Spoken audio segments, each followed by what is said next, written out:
I actually used to hate Larry Bird. Hated him because why? I was sort of like, jealous of him because he was a regular guy that did everything. He shot it in your face, he had to fade away. One time, I was watching a game, they was playing somebody and I was betting this guy and he was falling out of bounds and he shot that thing over the backboard and it went in. I was like, I thought most of what he did was luck, but as I, got older and kept watching, I just knew that it was skill. And, for him to even have his name mentioned in this category with Magic and Michael Jordan just shows how great of a player he was. He was the best trash talker ever. So Leon Wood was one of my teammates, and we're sitting in the locker room getting ready for the three-point shooting contest. And I was kind of just talking to Leon, trying to calm him down, and we had all these three-point shooters in there. Bird comes in and says, "Which one of you is gonna come in second place? Which one of you gonna come in second place?" So first words through the door. Which one of you gonna come in second place? I'm sitting around, nobody said nothing. It was one of the best scenes I've ever, I'm looking around, I'm not in the contest, so I can't say anything. Nobody said a word. And I says, man, I wish we had casinos. We could bet on Larry Bird gonna win this three-point shooting contest. Because nobody said a thing. I mean, I was like, this thing is over. This is a wrap. X-Man told a story on Tim Thomas and Scoop Beats podcast about Larry Bird talking shit to you, saying, I'm the best motherfucker from Indiana, and put a 3 into my balls. That's true? It is very true, man. Larry, hey, man, first of all, we got to Boston that night. He had some knee pain. I was like, it's a hell of a time for you to come over with a knee pain. I ain't going tonight. You got it. Yeah, you don't want to see that. Yeah, then I look at the boy, Sean Kemp, Larry Bird, and I'm like, so I look in the mirror, I'm like, well, shit, man, I'm about to get this motherfucker fits out here tonight. So before the game, I was over there rubbing my hands looking at him like, I'm about to get your ass, man. What year was this for you? This was my first year. Oh, okay. And that day, that morning they came out with a USA Today article, and they said that Larry didn't have it no more. So he came out that night to make a statement, and I was just the prime candidate to be man. Before the game, he told me, he was like, he just shook his head at me. He said, man, it's gonna be a fucked up night for you. So what did he put up? I think he gave me 40, 46 and 3. What'd you do? Man, I hadn't found out, but I was on his ass. I'm gonna tell y'all this, man. I'm gonna tell you this, man. I was on. He was actually calling out bank shots. He would say, next time, bank shot left side. I'm gonna pump fake you. Your dumb ass gonna go for it. He would tell you that, and it happened. And I said, first of all, I'm gonna be so close to you. If you shoot the ball next time, I'm gonna try to rip your fucking arm off your shot. And what you think he did, man? A quick pump fake, dog, and he go for that shit here. Got you. Man, come on, man. Larry was... How cold was... I don't think... I guarded his ass so tough. 40-point triple-double. I guarded his ass so tough that after the game, he came... He sent a little letter over there to me. He was like, I've had nobody play defense that hard on me. Mm-hmm. I love it. He go, I appreciate you playing out here. Then he was like, I got a little All-Star game.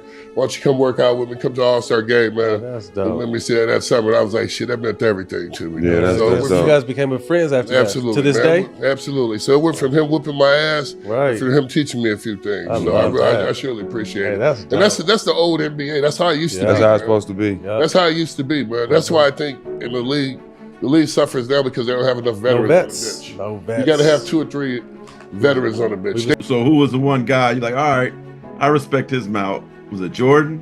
Ooh, Larry Bird. By far. Larry Bird. Larry Bird will tell you where he wanted to go. He'll shoot it in your face. He'll tell you, I'll give you a Christmas present. Open up this jumper. And then if he tell you, listen, one time we was playing in the Boston Garden and Xavier McDaniel was guarding. And him and Xavier got into it, and because how Xavier was. And Xavier kept getting on him, and he said, you know what? I'm gonna hit 3-4 jumpers in a row all net. If I don't do it, you know what I'm saying? It's gonna be a problem, and I'm gonna make sure I'm gonna do it. And next thing you know, they were blowing us out, and he went out, and all of a sudden Xavier was still in the game, and we still had it. Casey Jones still has had us in the game, and next thing you know, I look up at the shot clock, and Larry Bird coming back in. And then all of a sudden, he walked over to our bench. He said, I told Xavier that what I was gonna do to him, and I didn't do it, so I had to come back in and do it. And as soon as he got the ball, they gave him the ball 3 times. He hit 3 jump shots, all net. Then he walked by our bench. He said, I told you what I'm gonna do, and I'm always gonna do it. And he looked at Xavier and he said, didn't I tell you what I was gonna do? And then he walked out, man. And X-Man wasn't no soft dude either. No, it was not. Xavier wasn't soft, man, and Larry wasn't either, man. Larry said, man, I'm gonna give it to you any way I want to. 1 dribble, 2 dribbles, step back, and then I'm gonna hit it. And I was like, this dude real cold, man. And y'all gotta understand, he wasn't even at full tilt. He was having back issues and everything, because I only played against him for 2 years. So I was like, I seen him. You didn't even get Prime Bird. You didn't even get Prime Bird. I didn't even get Prime Bird, and I seen him at the tail end, and I was like, man, this dude is cold. Now, our back line at one time it was Kelly Tripucka, Bill Laimbeer, Ken Benson. 3 white dudes. 2 of them I ain't ever heard of. Okay. All right. So we walk out on the court, and he said, who guarding me? And I said, well, hey, you know, we both from Indiana. We talking stuff. Me and his mom had a close relationship in college. His mom would write me like notes, was even writing me notes like when I was in the pros, like, you know, good luck, everything else, right? So Larry used to always call me Cheesy, right? He's like, Cheesy, who guarded me? And I was like, you know, I got Kelly, I got Lem, I got Benson. He's like, you ain't got no brothers? He's like you? He's like you?